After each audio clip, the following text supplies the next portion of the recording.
Hi, I'm Sarah from the assembly line. So what we had done for our 2-second lean is find a place for our Varso. So before we had it on the counter here.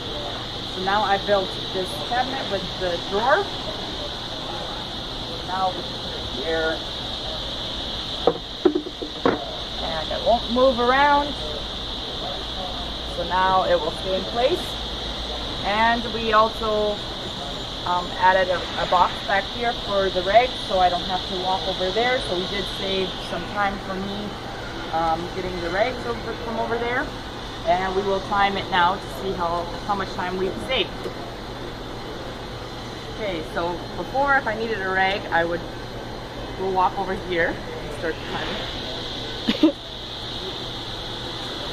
Get a rag out of the bottom drawer. Go back to my area, and then I'd be ready. Now, 9 seconds. 9 seconds. So now, what I have to do if I need a rag, walk over here, grab a rag, and I'm ready. 2 seconds. Saved 7 seconds. Awesome.